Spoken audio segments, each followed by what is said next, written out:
Hey people, SirBased here. Today we are going to be learning statistics using the textbook Learning Statistics with R by Danielle Navarro.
It seems here we have an artifact from the author's lecture notes.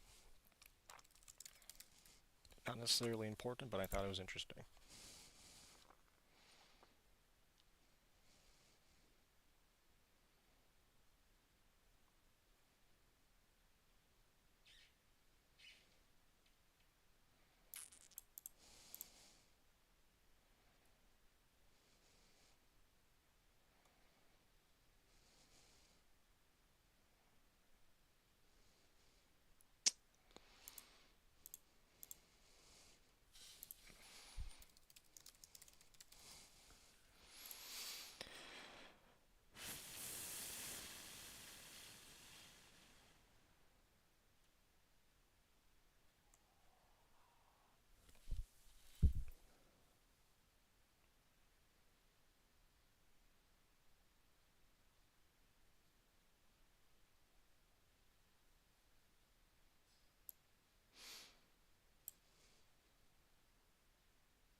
So here it doesn't really define face validity all that much.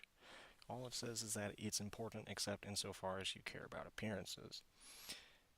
However, I don't think that really answers the question of what it is. Likewise, I don't think they necessarily do a good job of differentiating it from ecological validity. It just says that it's a special case of face validity that corresponds to a kind of appearance that you might care about a lot. But what does that mean? I truthfully don't know. Oh, okay, it seems to be explaining it in these following sections, so that's good. Okay, so let's just read ahead then.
So, for whatever it's worth, according to AI, which can't necessarily be trusted all the time, but according to AI, and in line with what my previous textbook was saying, it appears that internal validity and construct validity are often considered like the more vital ones.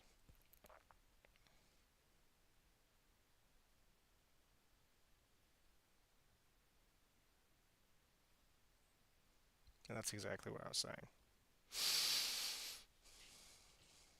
Okay, so let's go ahead and return back to the textbook.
So here it brings up the language of systematic variation, which I vaguely remember that term from my research methods class.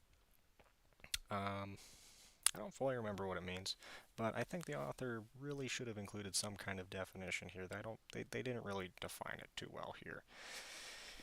Anyways.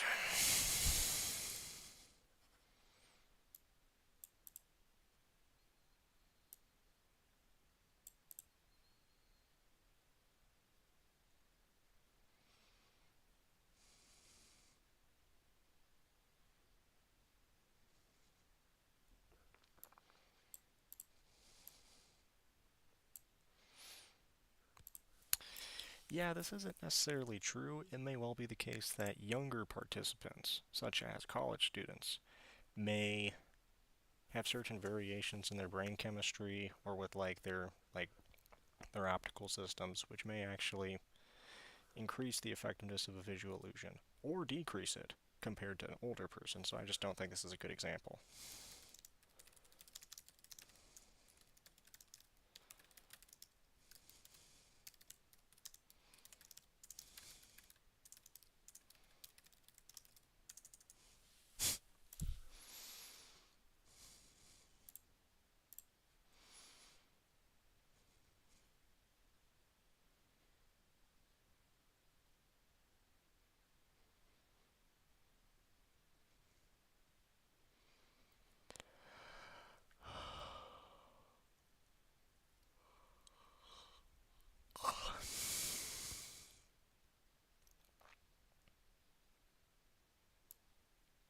Hmm.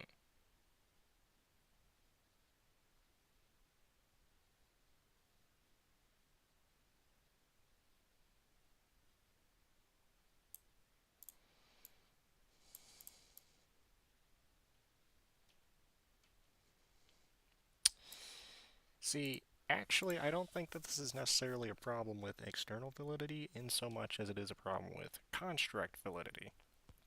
See, because construct basically relates to, how can I describe this?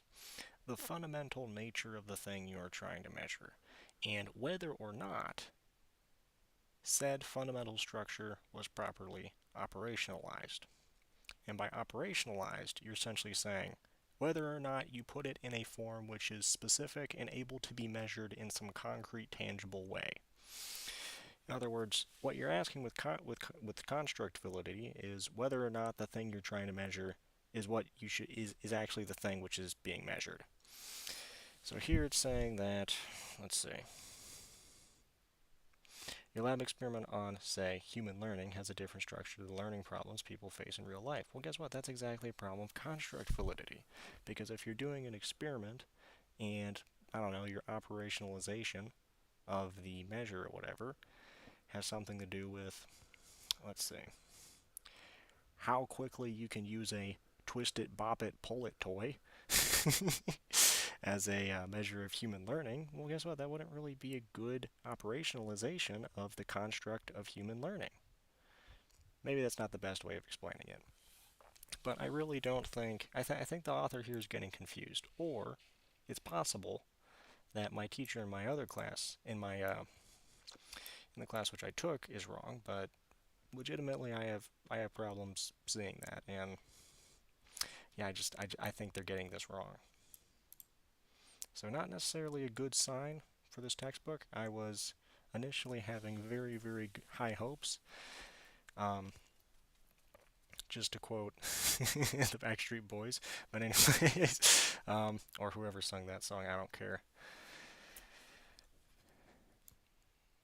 But I am starting to have some doubts here. I don't know. You will see.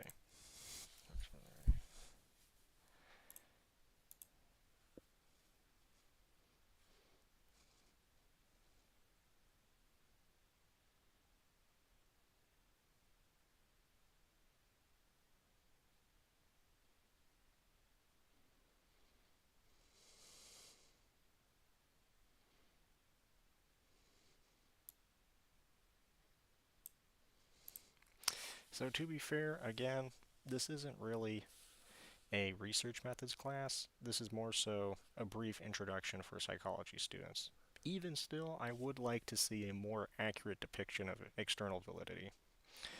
And I would also like to see, yeah, just the proper ordering of the importance between internal, external, construct, and they didn't mention this one, but statistical validity. So,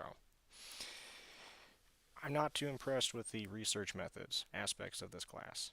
However, I have looked ahead a little bit, and I was generally kind of impressed with the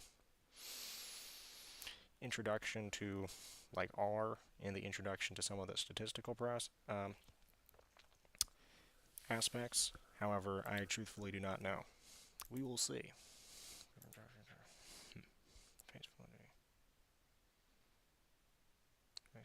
Okay, we're almost there.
Okay, so I don't really like this discussion on face validity.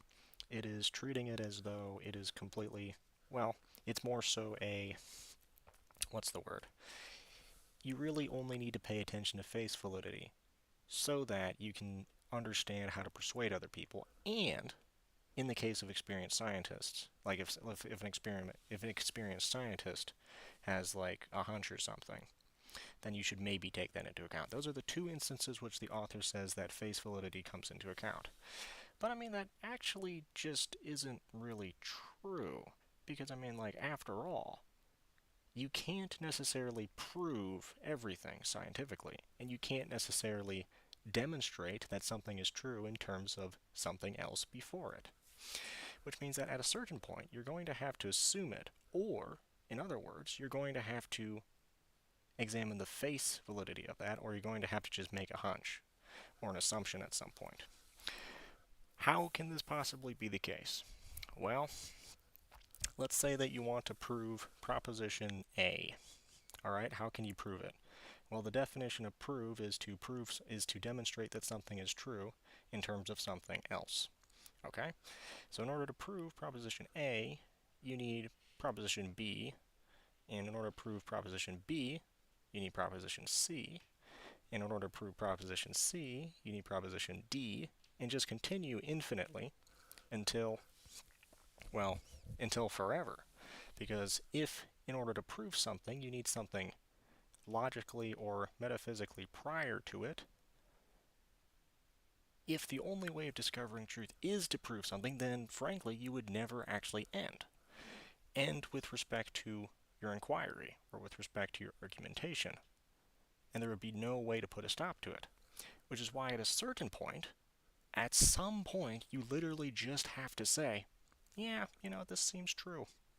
This seems like the most true thing. Now, admittedly, you really should not be doing this very often, because if you do, well, as argued, I think, well above, if you do that very often, like, human beings' ability to do this accurately is very, very limited. which is why you should avoid it as much as possible. But at a certain point, you just need to assume something, and you should be as sparing and as, what's the word? Let's say reluctant with that as humanly possible. Now, that was just an interesting philosophical discussion, but I think that the author here fails to take into account this very philosophically important matter, because you do absolutely just need to look at a measure at some point, or look at, like, a fundamental psychological principle, and just say to yourself, yeah, this seems true. Because you can't necessarily demonstrate that everything is true in terms of something prior. Because there's just no end to that. So anyways, I guess there's also the discussion which you could make here with respect to how much you should necessarily trust face validity. Because, I mean, if it is a generally accepted belief among a large swath of people in the population, and this has consistently been the case for many generations, and this is essentially a concrete aspect of this particular culture, is it necessarily safe for a scientist to just immediately assume that all of culture, that all of the people before them, that everyone in that culture who currently believes this thing is just completely dead wrong? Well, I think you would be falling into the same arrogance or the same folly which the person who rejects the trained scientist who has a hunch. I mean, just uninformed people who have a hunch, a large group of uninformed people who have a hunch. I think that's actually an incredibly powerful thing which you should pay attention to as well. And I think that, I don't know, like any scientist who just completely dismisses that offhandedly without any further thought, and says, oh, they're just uninformed. Those benighted souls. It just doesn't. I think that's a little arrogant, because you should really pay attention to that, and you should really give that credence, insofar that you should really give that credence, especially the more long-lasting the principle, or the large-scale intuition. So I would argue that that is the case, and I am rather unsatisfied that the author has not mentioned it. And I don't know, I'm kind of getting the feeling, just from my education as a whole in academia, there's this very strong skepticism of, let's say, tradition. Okay. I believe that there are absolutely traditions which need to go. I believe that there are absolutely traditions which are just not valuable. But I really do think that academia is really too strongly skeptical of tradition, to kind of an absurd extent, where they don't even give the benefit of the doubt to long-held cultural beliefs, like whatsoever, not even in the slightest respect. They don't even give the benefit of the doubt, or take the burden of proof upon themselves. They just assume, straight off the bat, in many instances, that this is just false. Maybe I'm wrong here, maybe that's a mischaracterization, but truthfully that's kind of the impression that I'm getting from much of academia, or at least the academia which I have been exposed to, and academics which I have been exposed to in person and online. So, I don't know, I just thought that was interesting, and I hope that may have been enlightening to my 0 viewers. Is this interesting yet, guys? Just silently reading statistics. Yippee! That is not rueful, by the way. That is more so a self-deprecating joke, just for your information.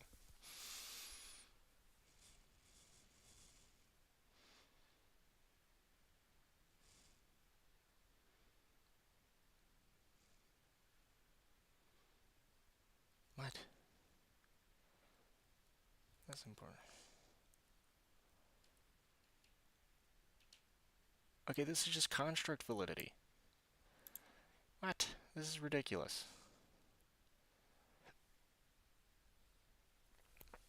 Okay, I do not like these definitions at all. This is not at all philosophically. Like, good grief. Like, this is not at all align with. God. So, okay, I do not like these distinctions and these definitions whatsoever. Why? Because there's significant overlap between them. Why is that an issue? Well, presumably, if you're going to be defining several distinct concepts or several distinct ideas, you should try to the best of your ability to distinguish them in some way. When they're all lying together and like overlapping with one another, it's very difficult and confusing to differentiate the effects of one or the properties of one from the properties of another. I mean, that's kind of the same reason why like personality psychologists will try their darndest to make the different personality traits that is on like the five-factor model different from one another. But here, the author here is saying that these are overlapping with it. That it just doesn't seem right. I'll be honest with you. I don't know. Maybe I'm wrong.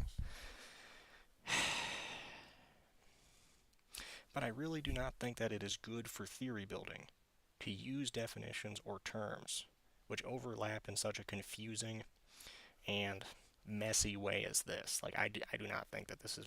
Yeah, I don't know. It just gives me the ick.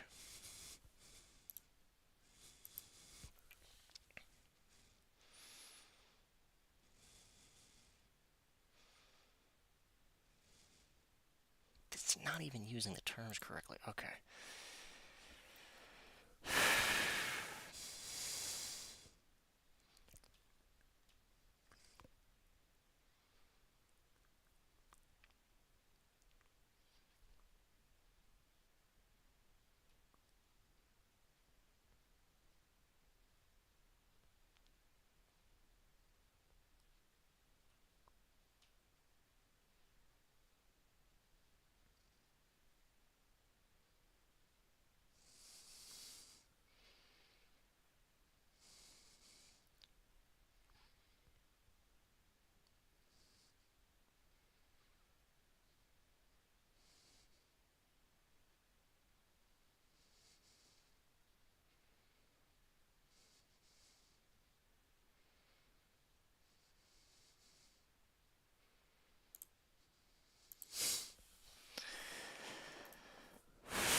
Alright, well, it seems like I am on the last section of this here first part, or this first chapter, or whatever, which I'm rather pleased. Oh, well, it seems like it's rather long.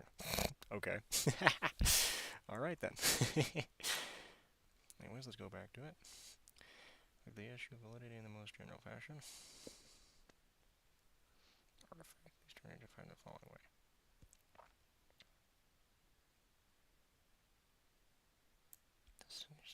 Okay, now this is something which I did not learn in my research methods course. The concept of an artifact. That's interesting. Or perhaps I did. Hmm. The result is said to be artifactual. How often is this? I don't think I've heard this term used after reading various like journal articles. I don't think I've ever heard this term used. Does that mean that it's false? Well, I don't frequently hear the word confound either. Maybe that's just because I primarily read like review articles and meta-analyses. I don't know. At least that's what I do when I'm starting research. Yeah, I don't know. I mean, I like the distinction here. That seems pretty interesting.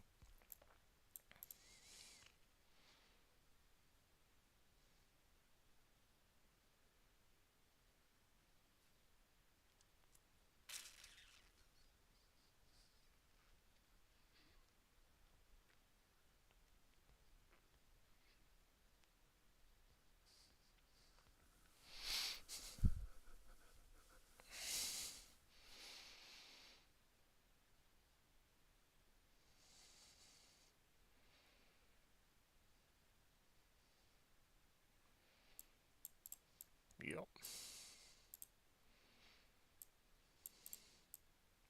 I suppose an artifact kind of relates to the idea of like a moderator, because, I mean, a moderator essentially just regulates the effect between, or rather the relationship between, let's see, the predictor and the, I think the author used outcome variable. Yes, the predictor and the outcome variable, wherein there is a causal relationship of some sort. Or maybe not, but anyways, the moderator essentially just serves as like a thing which regulates that. What is an example of this? Well, I suppose you could have the, how can I describe this?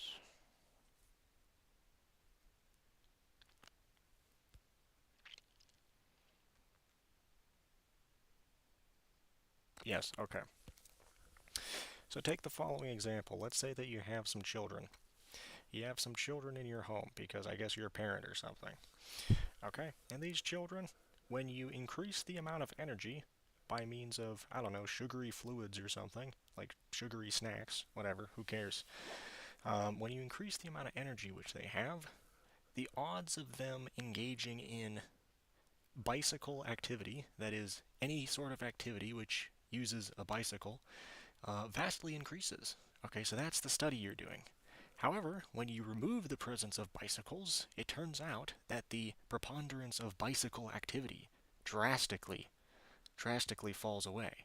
In some instances, such as when you remove all the bicycles, the preponderance of bicycle activity just completely vanishes. So it's kind of a silly example, but I thought that was interesting. That's kind of how you can think of a moderator. A moderator is essentially a thing which regulates the effect between the predictor and the outcome variable, if that makes sense. So, and the artifact is essentially kind of like or rather, a result is an artifact. That's kind of an interesting way of putting it. More frequently, I don't know, I guess, for lack of a better term, contributing variable to the outcome is more often seen as a moderator. And it seems right here that it's defining an artifact as, I guess, the product of a moderator being applied to the predictor variables, which resulted in an alteration of the outcome variable. That's essentially how I'm understanding artifact here. Okay.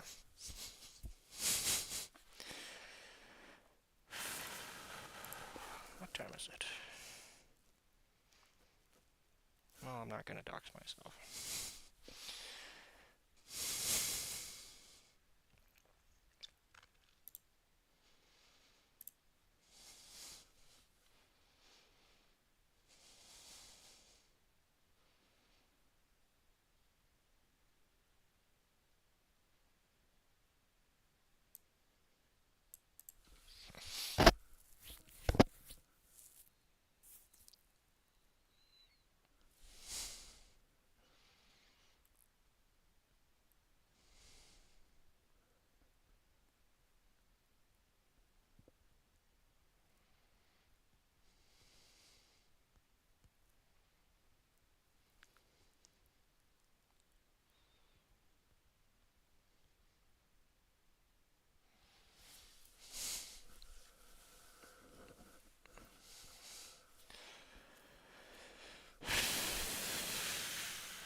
Okay, I like that commentary.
My apologies, guys. I was just on my phone, so don't worry about it. Returning to the most interesting live stream known to man, wherein I read silently for like the next hour. Again, I am not being rueful, I am just being a little self-deprecating. I do it in good jest.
See, I wish the author would just give the definition for the term within the first sentence and then break it down, because it makes it really, really difficult to actually highlight when it basically just gives a vague introduction to what general direction the definition will go into.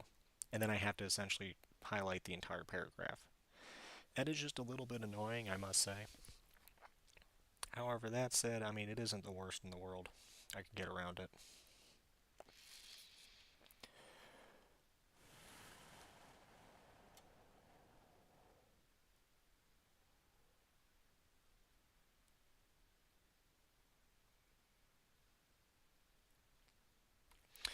And by the way, I think this distinction between homogeneous attrition and heterogeneous attrition in my original research methods textbook was actually called systematic and unsystematic variation. And if there is any kind of systematic variation, well, then that's a problem for your research. However, if it's unsystematic variation, then you can actually fix that. by means of like statistical techniques.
Yep.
Now, admittedly, I have actually already read some of this section. So I'm going to skip back to where I was, and I'm going to continue from here.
Hmm.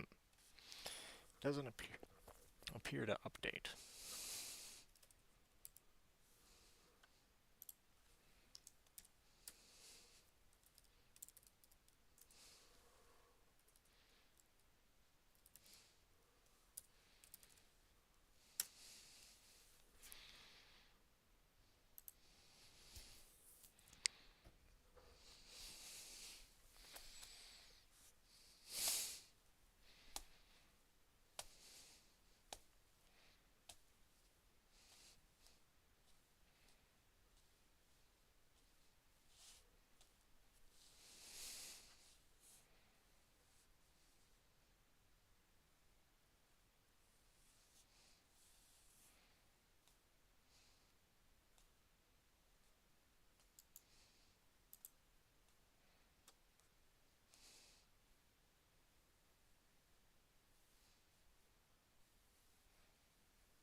Alright, guys.